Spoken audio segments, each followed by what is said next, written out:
All right, what up, guys, and welcome to the Flopbuster Movie Show live. It's Thursday. It's time to talk some movie news. I'm here with Gabe and Victoria, and we are excited to get down to this. How's everybody doing today? Sad because of James Caan, as we just saw. Yeah, for sure.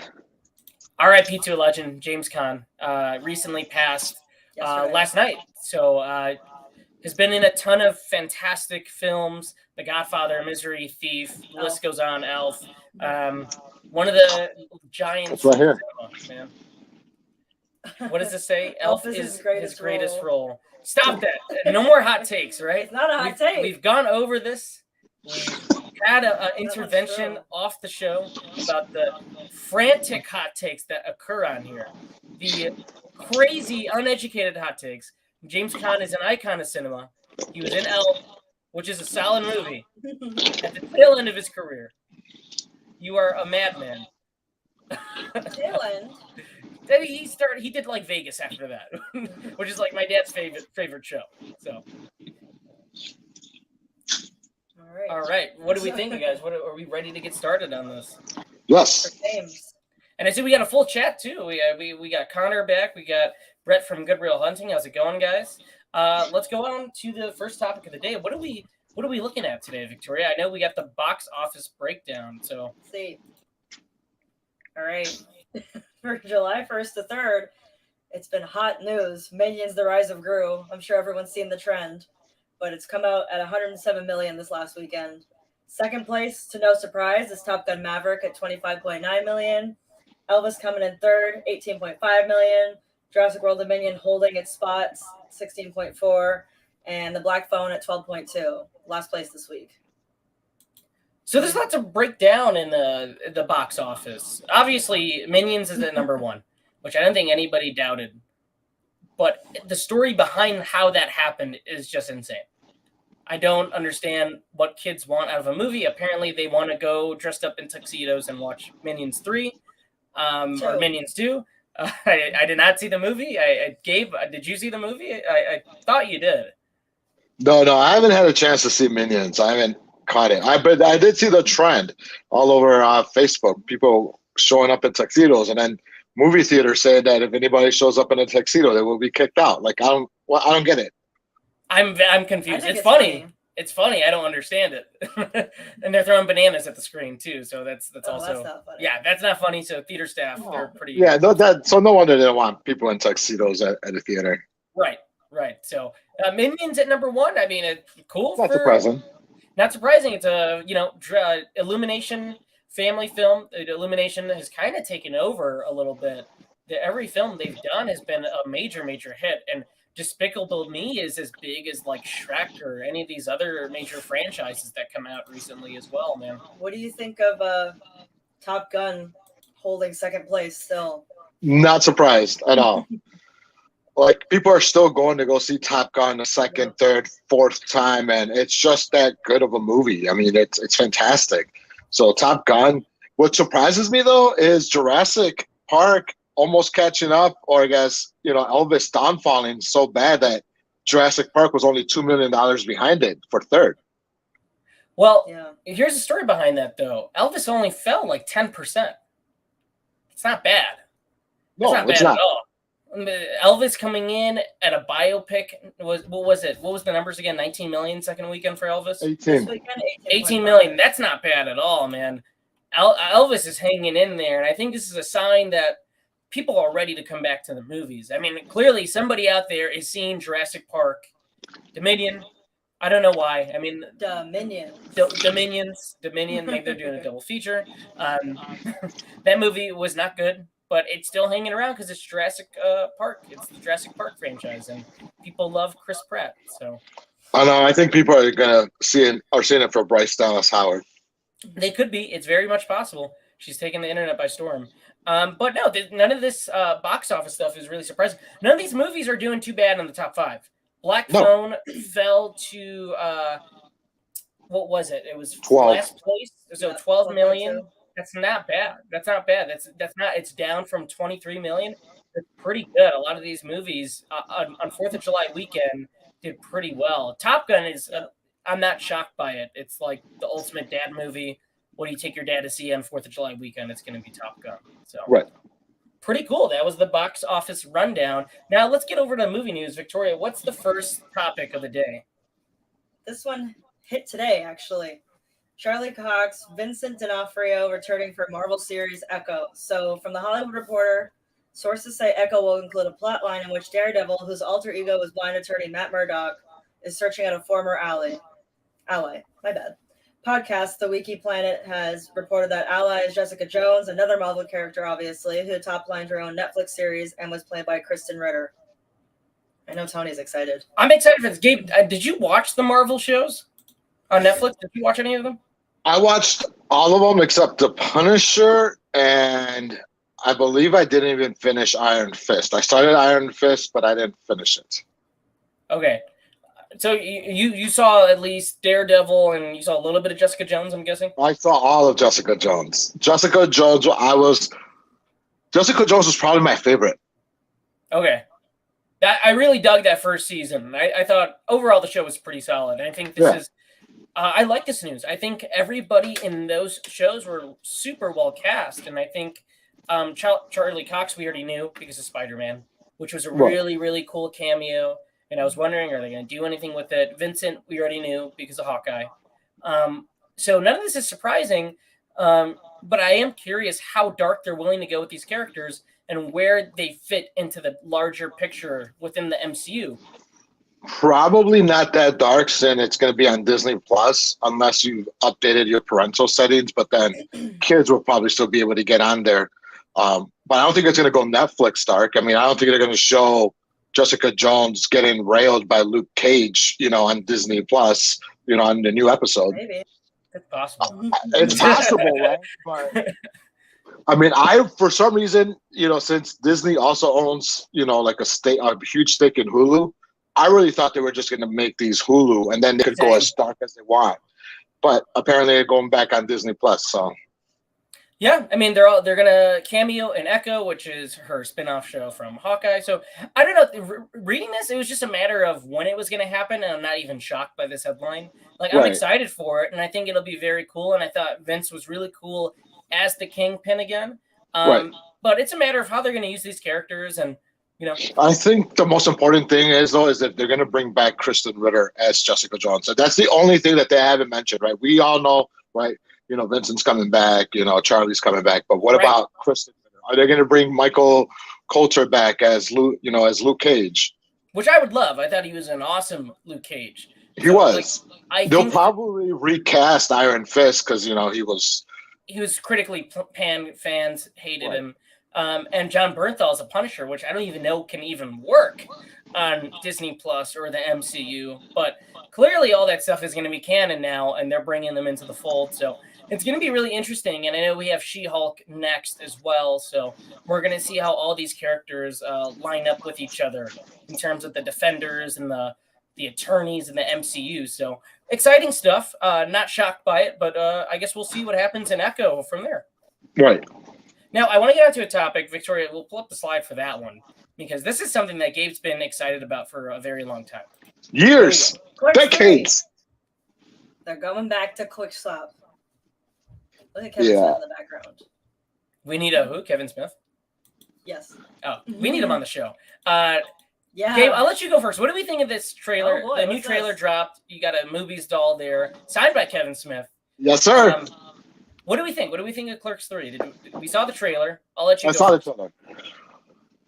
It was like visiting an old friend. I mean, the first Clerks came out in 95, and I was probably 12 years old, and I shouldn't have been watching Clerks, but I was. It was a Blockbuster rental. Obviously, fell in love with Kevin Smith at that time. He is one of my favorite directors. I love almost everything that he's done. In fact, even the bad stuff that people hated, like which one was Yoga Hosers? Yoga Hosers. That's pretty bad. That's a Canadian term. I felt like I felt like there was things to like about Yoga Hosers. I didn't mind it. I watched all of it.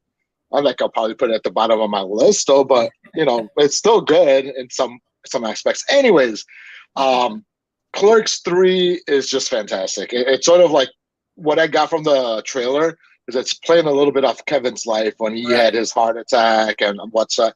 So Randall also, you know, it's gonna like, oh, I'm gonna make a movie. Well, it goes back all the way to like the first Clerks, how Kevin ended up making the first Clerks movie. I know, I'm excited. It looks like the whole entire cast is back. Ben Affleck is back, that sexy motherfucker. You know, they're full on friends again, and he was in Jay and Silent Bob reboot, and he had the best scene in that movie, and now he's back in this cameo. Sarah Michelle Gellar. So I was not excited for Clerks 3, and let me tell you why. Let me like get this out the way. I love Kevin Smith. He was the guy when I was beginning screenwriting and learning the trade and how the ins and the outs. I would read his scripts and I'd watch his movies and figure those things out in high school, and I thought, this guy's a genius because he could just write dialogue for days. And he managed to make a career out of it. He made a movie about friends hanging out at a corner store and became this nerd icon for the past 25 years or so, right? Right. I love Kevin Smith. I think he's a fantastic guy. Some of his movies are some of my favorite comedies. I love Jay and Silent Bob Strike Back. I love Mallrats. I love Clerks, too. I think that's one of the greatest comedy sequels ever. I think after Cop Out, he's kind of fallen off, and I think he had a lot of growing to do. I think Tusk and Red State were great features to showcase that he's a really good director besides his writing, and he did absolutely nothing after that to really follow through on those two movies. But I will say, watching this trailer, and I was skeptical, because you're always a hot take, Mr. Skeptical every episode with your fake hot takes. I went into this and I was really charmed by the trailer. And I thought adding that element of his life with the heart attack, I think works well for these characters because they are kind of him. These characters represent Kevin Smith, both sides of him, the nerdy side of him and the side of him that used to work at the Quick Stop as well. So like, to me, this trailer charmed me. I like the choice of music. I like seeing the old characters back, the cameos.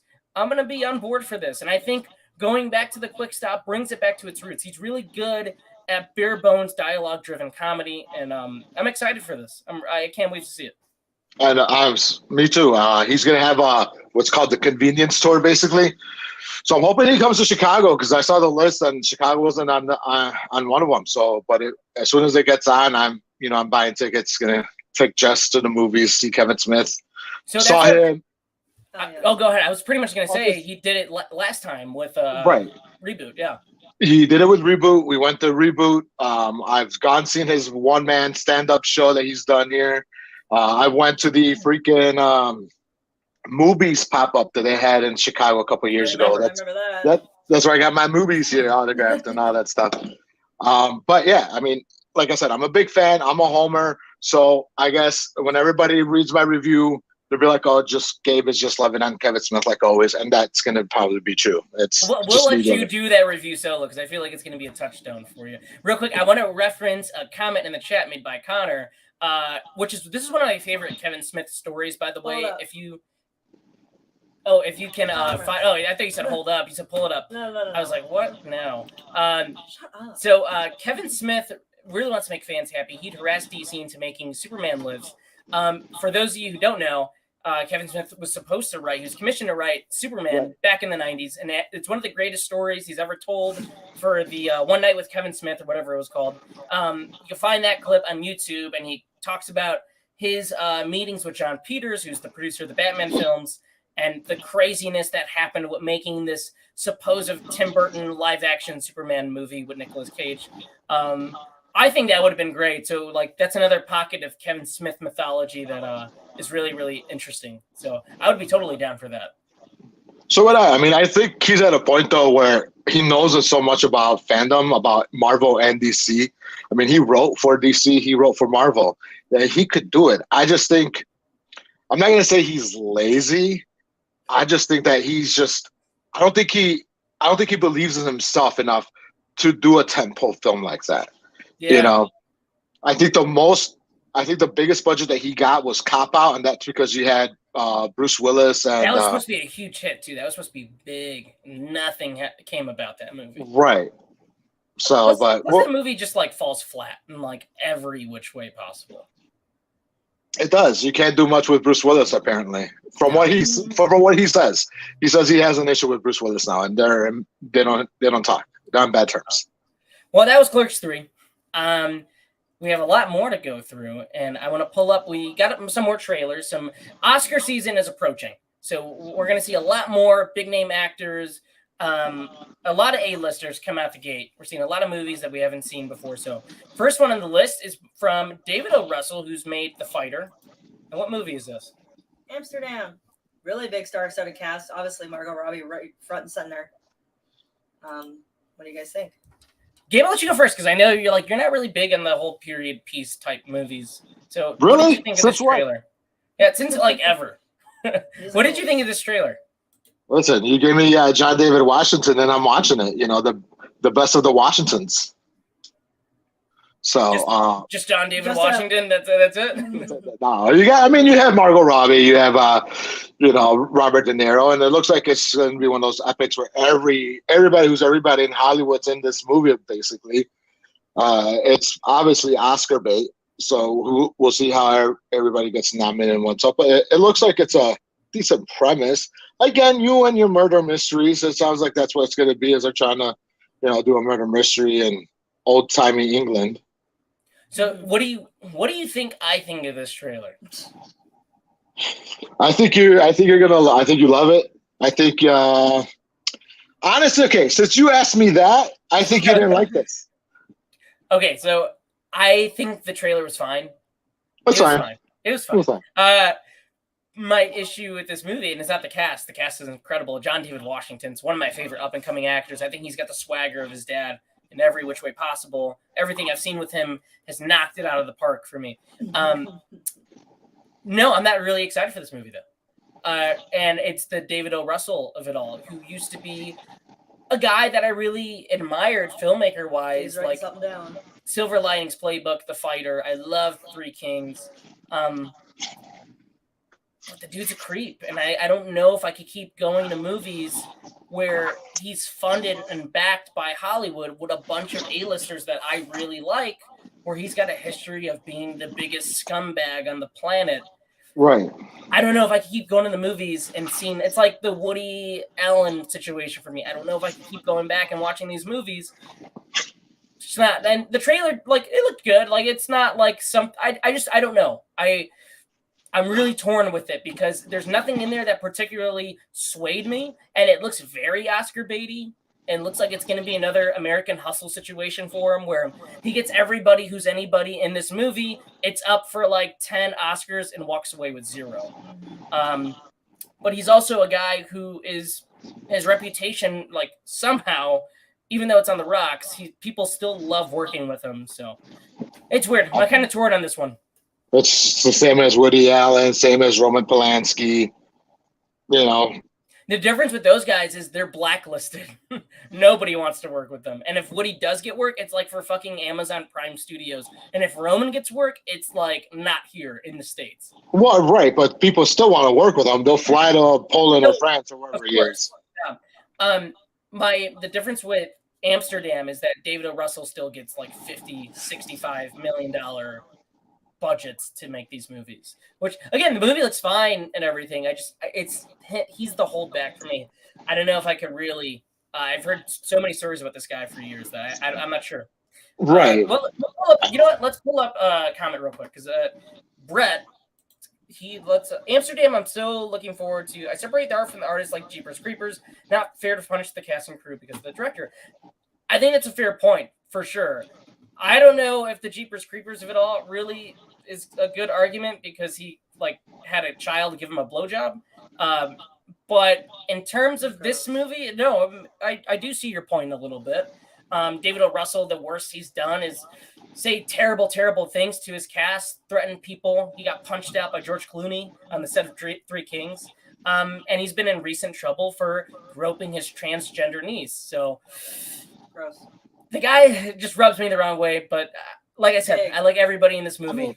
Listen, I understand Brett's point. Separate the art from the artist, and I will say, that's why I brought it up, not to put Brett in the spot. Where are we going to draw the line? I mean, you're probably still listening to R. Kelly. He got 30 years for doing stuff. Everybody in the club's listening to R. Kelly. You're still. You're still doing the remixing, ignition, popping fresh out the kitchen, rolling. You know, you're doing all that stuff still, right? Yeah. You know, you're still doing Michael Jackson. You're still doing Billie Jean. Obviously, Michael Jackson never got convicted of anything, but there's always been rumors about Michael Jackson, right? Yeah. So it's like, where does one draw? You know, where does one draw the line? I mean, obviously, look, and I'll take it to the sports world. Kobe Bryant, Hall of Famer. Everybody loves Kobe. Kobe. But there was a checkered past. There was an allegation. So it's like, okay, so like, where do we stop with all this? Obviously, we are humans. We're all going to err. And yes, there's some stuff that people do that are creepy that you get blacklisted, all of us, like, immediately. And there's stuff that's like, all right, you got to separate the art from the artist. Yeah, I think there's certain cases for sure. Like I said, Russell is like an incredibly talented director. But with him personally, years and just like the videos and stuff, like I said, he's one of those guys where I'm kind of very, very much torn on him. Just he's working with a bunch of people who work with Scorsese and Spielberg and all these things. But I don't know. I just don't understand how he's still getting like all these A-list projects. It's crazy, but hey, he's working. So, but the movie looks it looks fine. It doesn't look bad. It looks like typical Oscar bait, season. It looks like a typical Tony movie, but it does. I think you guys all expected me to like jerk this off, and then I came in with just like this serious thing. What? Oh, Connor said it too. This seems like a Tony bait movie. I guess so. I guess so. I'm telling you. Brett's got one more thing to add about Jeepers Creepers director. I despise what he did outside the movie. Again, not fair to Justin Long and the cast. That's a fair point. I think it's not fair to the cast or the crew. For me, it's not a movie. I don't even like that movie in general. So like, it's not. I do like the second one. I think the second one's a fun time, but I never had like a personal. I keep doing that. Never had a personal attachment to those movies. So like, even the him of it in general, like it never. So you're waiting for that remake to come out, right? That's not attached to him for anything. Oh yeah, the new one. Oh no, I is that even coming out? Mm-hmm. Yeah. I heard about that like 2 years ago. I haven't nothing since. It'll be in the movie news one of these Thursdays. We're not going to cover it.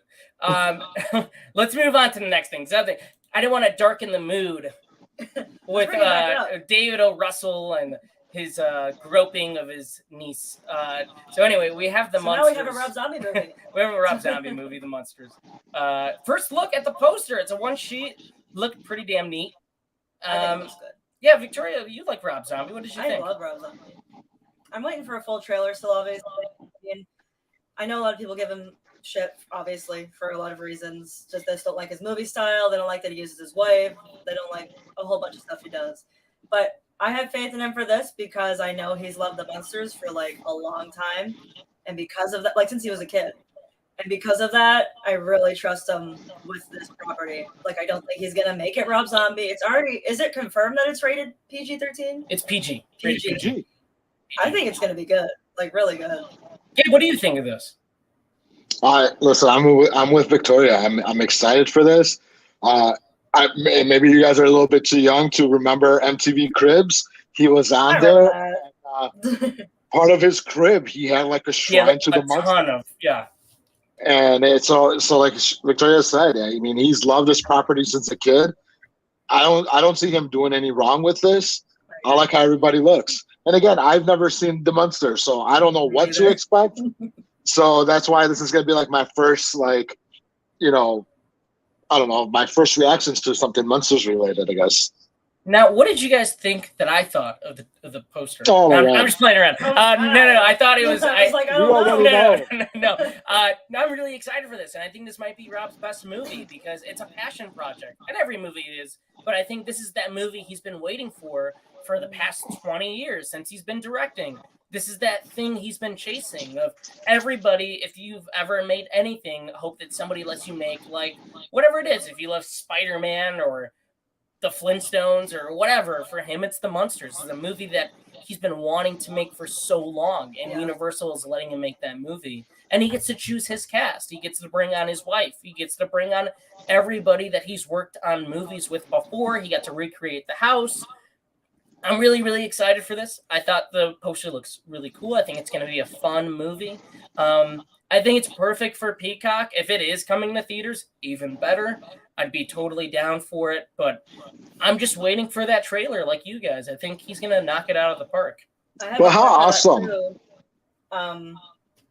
Just like showing how much he's into it. I'm not sure if he did this for any other movie, but I think he not only built the house, he built the whole street. He did. He did. Like, that's a lot of work for something that you aren't even interested in. So I don't know. I think he put, like you said, it's his passion project.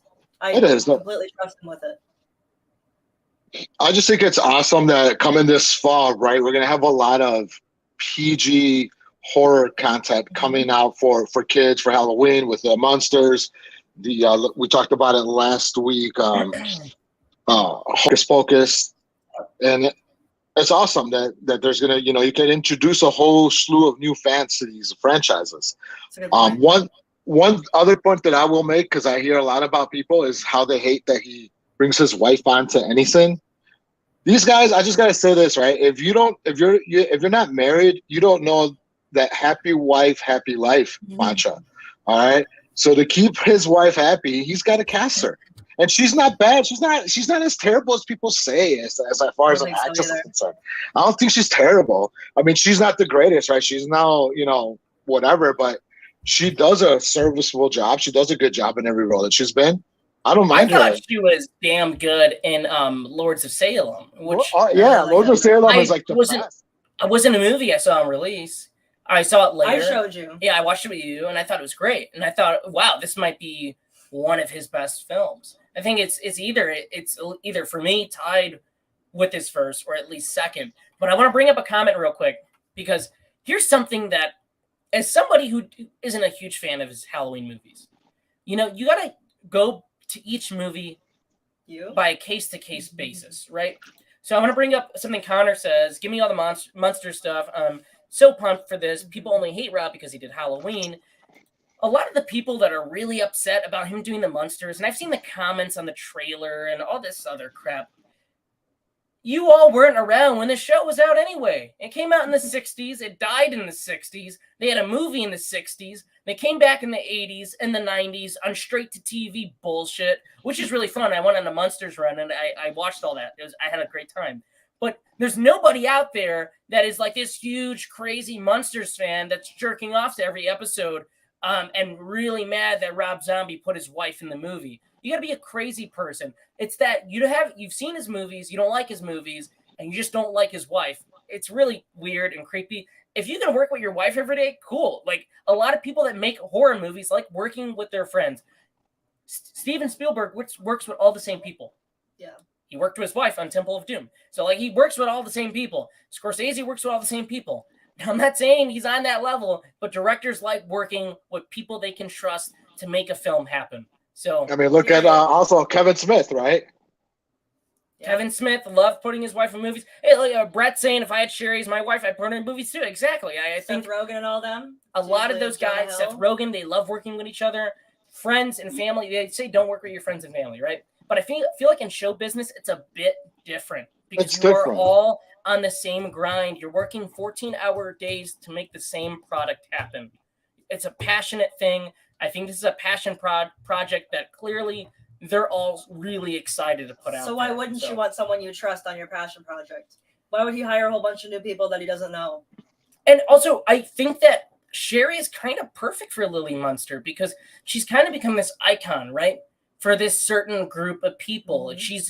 There's guys that have posters of her, a Living Dead girl. Like, the idea that Rob puts her in the movie and she's at the age where she could portray that character perfectly, I think it works. And they're going for this tongue-in-cheek comedy. Like, let them make their film. It's going to come out, and I think it's going to be a damn fun time. Yeah. Cool. So we got the Munsters. I think we're all in agreement. I don't know if, maybe you guys thought I was going to hate it. But I've been really excited for this movie for a while. Listen, I get why people didn't, they're upset that Halloween fell into his hands because whatever. But with all the points we just made, exactly. And also, you can't fault him. He had a vision with those movies anyway. He tried something different and unique. It works for a ton of people. For some people, it doesn't work. There's some people that like put H2 as one of their favorite horror movies of all time. Yep. So like, hey, like Gives them. one man's trash is another man's treasure. So, no, it goes for anything, man. Let's go on to the next topic, Victoria. What do we got? The Woman King, starring Viola Davis, another new trailer. It's also got John Boyega, and they're preparing for war in this movie. What do you guys think of it? What are your thoughts? So, Gabe, I sent you the trailer. I didn't really get your opinion on it. What did you think? You just saw the trailers. I just saw the trailers. All the trailers. Yes, all the trailers. What did you think of this? It looks interesting. I mean, I'm not. It looks like it's gonna be a decent war movie. I mean, I'm not a huge fan of war movies in general. I'm not like some sort of like military strategist, but it just seems like a true story in a sense of back in the day Africa. She says the comment where like, "Oh, we're going to war against the Europeans that want to own us."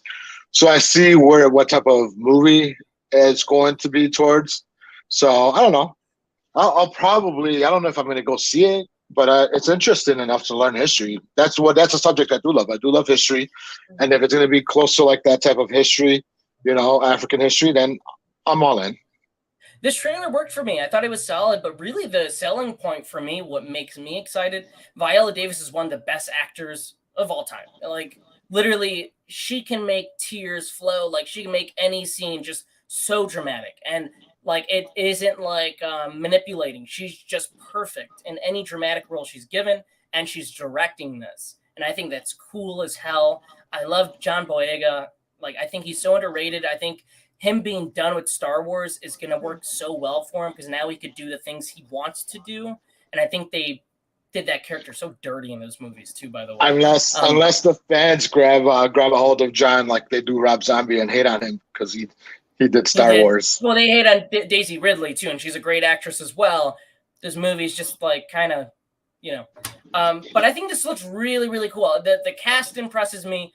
I'm kind of ready for Oscar season. I like seeing all these movies and guessing who's gonna win, and like I don't know, I like that stuff. And I think Viola looks buff. Like she got buff. She got swole. She looks great in the role. So this is a thumbs up for me, man. I think this looks really cool. I think out of all the trailers that we saw, Clerks really charmed me, and this one really impressed me with how epic it looks. So I'm down for it. It's a story I know nothing about. So it's a piece of history I'm going to be both entertained and informed by. Right. So. Well, now that you said that Viola directed it, now I gotta go support. So I gotta go see it. Yeah, it's intriguing. She directed it. Yeah, it's her directorial debut. So I love her, and I can't wait to see this. So let's go ahead, and we have one more main topic to talk about, and then we have a couple of topics at the end, which I'm really excited to put out there too. So this is something, I mean, every week I feel like we've been talking about Stranger Things, right? I said that to him. He's like, let's talk about Stranger Things. I'm like, y'all been talking about Stranger Things for a month. Listen, I told him earlier today, I was like, we should do a Stranger Things, like, full-on spoiler for, like, 4 seasons. Like, just talk about every single freaking season. That would be insane. That'd be good. It would be good. I'm and Tony's like, oh, I'm done. I'm done with Stranger Things. I'm burnt out. I'm burnt out. No. All right, we got one more thing. Let's run down the news. What do we got, Victoria? So this is fairly recent as well, I think, in the last couple of days. The Duffer Brothers, who obviously known for Stranger Things, are going to adapt Stephen King's and Peter Straub's fantasy horror novel, The Talisman, using their new production company called Upside Down Pictures. They are working alongside Amblin Entertainment, the company owned by Steven Spielberg, actually. And to do the full roundup, we have a 1980s classic horror book written by 2 iconic authors being adapted to a series by the team behind one of the greatest retro sci-fi series ever, honestly. With a legendary director who made some of our all-time favorite movies of that decade backing it. But I actually don't see the director on here, so I'm not 100% sure who it is. Well, I mean, it's Steven Spielberg back in the movie. This is exciting because this is a book I haven't read by King, and I've read a good amount of King, I feel like, especially in high school. I went on a whole run where I was super excited about his books. But this is a book that, in a story from a lot of King fans that I've talked to, that they would love to see this turn into a movie. Steven Spielberg has held on to these rights for 30 years. So The Duffer Brothers are these guys that I'm really excited to see what they do after Stranger Things, because they've only really done Stranger Things. And I think the episodes they direct and the mythology they set up is so great, and I love it. But I want to know what they do next. And I think this is the perfect project for them to tackle, because like a Mike Flanagan, they're able to gradually go into some more Stephen King flavors and really show where they're let their directing shine. So I'm pretty excited for this. I have no idea what it's going to be, but I'm on board with Amblin. I think Amblin's one of my favorite production companies like ever. I mean, Arachnophobia, the Indiana Jones movies, anything Amblin, I'm there. So I'm 100% down for this. Aren't they also doing a Stranger Things spinoff? They are doing a Stranger Things spinoff as well, which was in the same article about this. Yes. Interesting. What do you think, Gabe? Oh, I don't have much thoughts about it because, first of all, I don't know. I'm not a big Stephen King guy. As far as I don't think a lot of his movies, like, he's a great horror writer and he knows how to set up scenes and horror and stuff like that, right? But as far as his movies, I don't think they've really converted into like what he's put down on paper into a film. I think It works. Christine, maybe. I don't know. I think Dark Tower is the one that people wanted to work so badly, right? and they dropped the ball. But like, really, that's a property where it's been in like development hell for so long. I mean, how many times have we seen Pet Sematary? You know, and listen. As far as the book is concerned, the book is frightening. Right. The way it's worded, the way Stephen King uses imagination and stuff. But then Cujo's great. I love the book and I love the movie. Misery is one of my favorite books, and it's also one of my favorite movies of all time. I think both the book and the movie complement each other so well. Misery is pretty good. Pretty perfect. Shawshank is great. Obviously, short story by him. When it comes to like his straight up adaptations, I mean, Pet Sematary was. I don't think you get better than the 80s movie. And like, honestly, the new one was serviceable. I didn't think it was great, but it was well done. It's as much as it's as good as you can get with a Pet Sematary movie. And I know they're doing a new one on Paramount Plus. They're doing a new one. I think they already filmed it on Paramount. Oh yeah. So overall, I'm just really excited that we get more King content, but it's the Duffer Brothers of it all, them doing something else, directing something else. That really excites me. Listen, the Duffer Brothers just need to do Nightmare on Elm Street already. I mean, they've given us so many. Can I say something? Because I've seen a lot of this, okay, and this blows my mind because I see people. It's the same thing with comic book casting, where somebody goes, Henry Cavill kind of looks like Wolverine. Henry Cavill should play Wolverine. Henry Cavill's already Superman. He does not need to play Wolverine. He's not Superman anymore. The Duffer Brothers made Stranger Things 4, right? Vecna is 100% Freddy Krueger. The opening is the 100% the Tina opening. Why do they need to make a Nightmare on Elm Street? They already made it. They made it in season 4. They don't need to make a Nightmare on Elm Street. There's no point. They do. They already did it. Just like Chris Evans is freaking Captain America and the Flash and whatever. Scott Pilgrim. Not the Flash. The Human Torch. Johnny Storm. But those movies were bad. If anything, Marvel gave him redemption. It said sorry. Here's a good. And then he did the other superhero from Scott Pilgrim versus the World. I mean, he's played like villain. Still with superpowers. Still, he's done 4 or 5 different types of superhero movies. Why can't the Duffers do a Nightmare on Elm Street again? They already did it. There's literally scenes in things lifted from it. I think Robert Englund's in it. Mike Flanagan wants to do it. He's got a pitch for it. I think that's one of the guys that should be high in the list. James Wan, 100% should be on that list. I think Jordan Peele should be on that list because Jordan Peele clearly wants to make a Nightmare really bad. He's talked about Wes Craven so many times. So he's another guy. But the Duffers, I'd rather just see them keep doing Stephen King type things. They've done a Nightmare on Elm Street. It's in the new season. Come on. You know what? I could get behind the Jordan Peele Nightmare on Elm Street. It would be good. It'd be really good, I think. And I bet they'll use the Nightmare on My Street in the trailer slowed down. From Will Smith? Yes. Yes. Why not? I want to reference a comment real quick. 2 comments, actually. 2 really good comments. So let's see. Brettman says Flanagan. I'm so down to.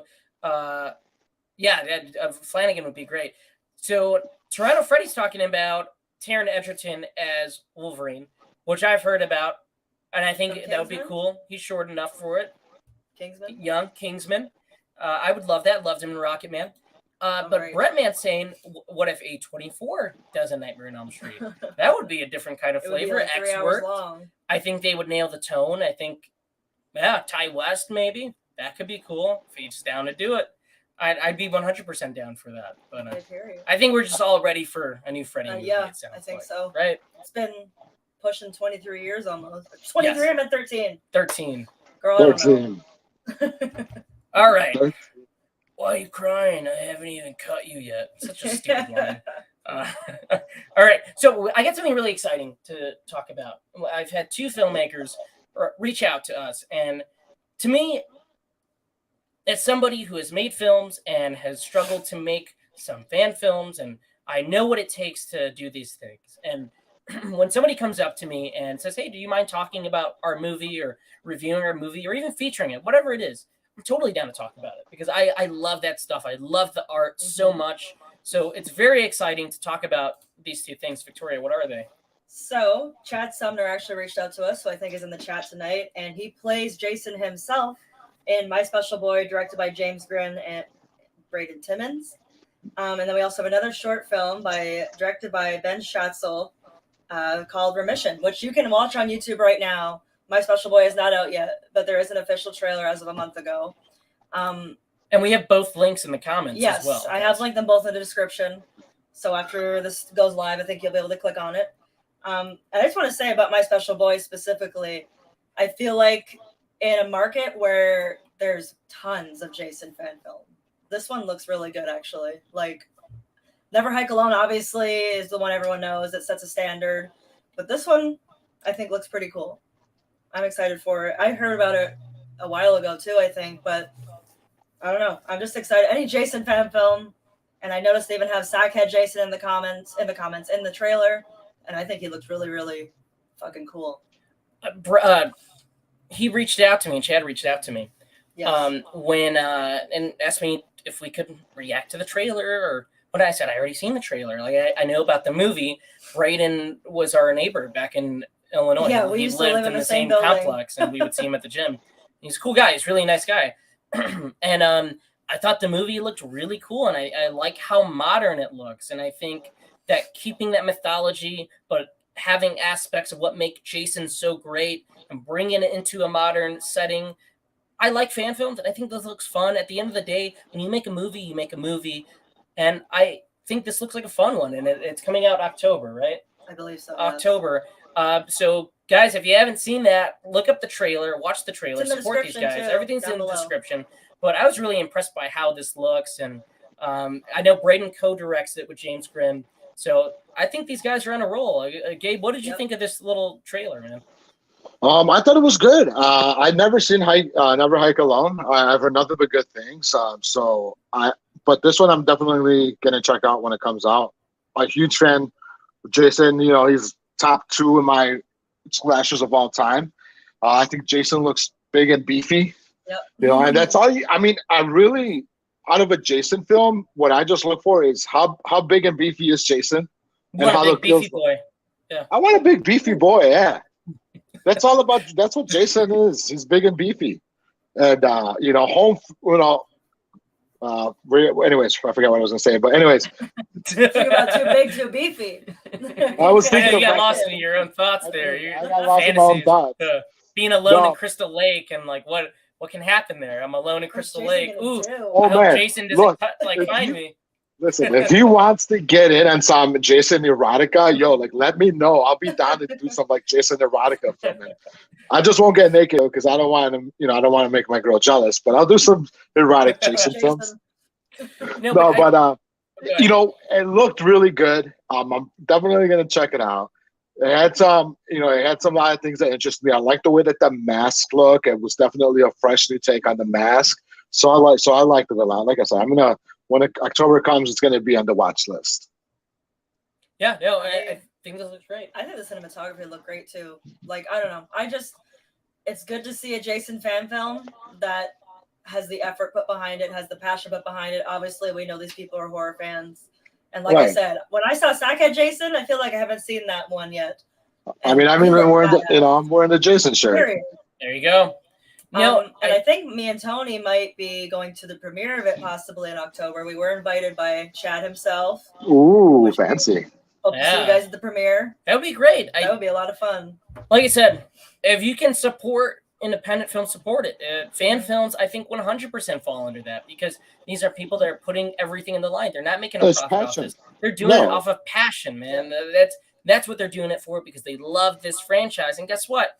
Paramount, Warner Brothers, New Line, they're not doing anything with these characters. They're in a fucking legal battle right now. So the fact that there's people out there that care so much and want to make a great movie, man, I applaud you because I too, years back, tried to make a Jason fan film, fell through.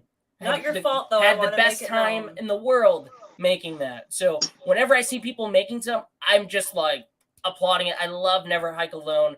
Vince is such a great guy, so fucking cool. So I love what these guys are doing. I think My Special Boy is going to be really special. I think it's going to be really good. Oh, really special. Oh, my special boy. Yes. So I like this one. I'm excited to see how it turns out. Oh, absolutely. Cool. So the next one, Remission, which I just want to say right off the bat, has incredible makeup effects. I have a background in makeup. I did go to makeup school, so when I see really good practical effects, it like makes me happy. That's like what I was noticing the whole time. As good as it was, I was like, damn, the makeup looks great. That's something I want to run down real quick. Is Remission is a short film. Ben reached out to me. He's been watching the show, and he said, hey, I made this independent short film, and I'm wondering if you guys would check it out, review it. If not, cool. Just let me know what you think of it. So I checked it out the other night. He sent us a link, and I said, we'll make sure to talk about it on the next show because we usually group on Thursdays, and I think it would be cool to talk about these things. And we like making, we always talk about making shorts as well. And we do. I go, I kind of, lose interest. Listen, I'm the idea man. You're the idea guy. I'm like, I got this idea. That's right. Like, we should do this. And then Tony's like, all right. And then nothing ever happens. But then, like, a week later, it's like, oh, I got another idea. Let's make this one happen. And I just pump you guys up, and I make it sound realistic. We could do this, this, and this. And then you guys, are we doing this? And they're like, I'm not, no. But no, I thought this was really cool. So this is a self-contained virus film. And, man, I thought the production was really, really nice, man. And I thought the effects were cool. And it's 15 minutes. It's self-contained. There's some scares at the end that really ramp up the tension. And it takes place in Antarctica. And the one thing a director needs to do, this is the job of a director, is setting the tone, right? You need to steer the ship. And I think on a limited budget, the movie really does feel like it is in Antarctica. And this feels like the opening minutes of a horror movie that you would see on Shudder or like late at night on remember that, what was that channel on Comcast called Fear? FearNet. It feels not Skinamax, FearNet. But I really, really like the effects in this. I like the concept.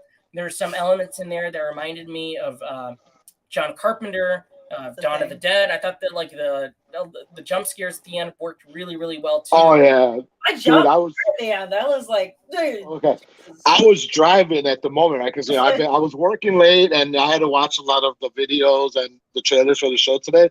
So I'm like, all right, I'm gonna pop this in as I'm driving, and I'm driving along, and I'm like, holy shit! Like I jumped in a freaking truck. I'm lucky. I was like, whoo! I didn't pass over to the other lane. But yeah, one of those scares got me. I was like, all right, that's good. No, and it was good. Yeah, and that's what I love about this genre, and that's why I love independent filmmaking because you can make horror films and they work great as short form storytelling. And I think this is a good showcase to do other things for these filmmakers. So I want to thank them for sending that in and wanting us to review it because that's cool. What was cool about it too was that it like touched on today, like on subject matter that's going on right now, right? It touched on climate change, on viruses, global warming and how that might affect us if like some weird super virus from like I don't know the ice age all of a sudden like appeared, like something that we're not used to. Like so it touched upon all that, which is really cool to see. in the film. No, I agree, and you can find this film on YouTube. Remission. Also linked. Link is in the description. Guys, support the fan films. Also support the indie films. Indie filmmaking. Support all films. Go to a theater, see a movie. Like all these things. That's why we watch movies, right? It's just we want to see storytelling from all parts of the world, different people with different perspectives, and I thought this was really cool and really solid. So big thumbs up for me there. They got pretty good production value on short films these days. They do. These guys got, they got better equipment than what I had in film school. They gave us the shittiest cameras and said, "Here, go do something with it." So, they're lucky. Listen, I got a passion project where I try to find the last cherry Pepsi on Earth, and I'm like so thirsty. What if it's Pepsi? What if it's Crystal Pepsi? Oh, that could work. Any sort of Pepsi. Like I'm the last man on Earth, and I'm thirsty, and I'm trying to find a Pepsi in the apocalypse. Like that should be a movie. Like we should do that. You'll probably die at the end because that's still gonna quench your thirst. Like you're not gonna you're still gonna be Listen, dehydrated. I'm actually allergic to water, so like Pepsi really hydrates me. I'm just saying. Woody Harrelson with Twinkies and Zombieland. Yeah, it's like Woody Harrelson with Twinkies. Yes. Anyway, anything to add here, guys, before we close out the show? Send us more short films because it's fun to send us more stuff. Yeah, if anybody that watches the show wants somebody to talk about their movies or whatever, we're totally down. I'm so honored that 2 filmmakers reached out to us. This is the studio, no, below it. Oh, real quick, I got 2 comments I want to reference real quick. Have you seen It's Me, Billy? Best fan film ever. Yes, Brett, I have, and I thought it was awesome. And That's I think Dave McRae is a fantastic filmmaker, vocal talent. That dude's super talented, really cool. This is the director and the studio we've got to do of Remission. There you go, Gabe. That's the director of Remission right there, talking about Coca-Cola, man. All right, let's do it then. Let's do it. And then, by the way, I want to reference something. I wanted to make sure we talked about this before the show ends because I'm really excited. We're going to be on Good Real Hunting to do some trivia. So it's going to be us versus the Final Ghouls. We're teaming up with the guys over at Good Real Hunting. This is going to be a lot of fun. It's been months in the making. Yep. I've been going back and forth with Brett and rescheduling and scheduling and rescheduling. So this Saturday, it's finally going down. I'm pumped. I'm excited. I'm going to win. There's no question about the win. I haven't really. You and Brett have to win. I'm not going to be there, unfortunately. I got work this whole weekend. But all I need is Brett and whoever else is on the team. If Brad's on my team, cool. I just need a good co-pilot, and this is in the bag. This is definitely in the bag. But anyway, this has been a fantastic show. I want to thank everybody for tuning in, for those wonderful filmmakers for sending us in stuff to talk about and featuring. Send us more stuff. Send us more stuff. And no porn, maybe midget porn. I don't know. How about nugget porn? Yes. I want to thank Victoria for running down the beefy news. Boys. Every week, Victoria does the graphics and stuff for the show. So thumbnails. Thank you. Make it look amazing. So thank you, Victoria. She runs all our social media. Yes, she does. She does a great job. OnlyFans coming soon. I think Gabe's going to handle that one. Gabe, I want to thank Gabe for being such a great co-host and bringing the hot takes every week. And most of all, I want to thank myself for making the effort to be here every week. So Elf is the greatest Jimmy Conn movie ever. Jimmy Conn role. Yeah. Apparently.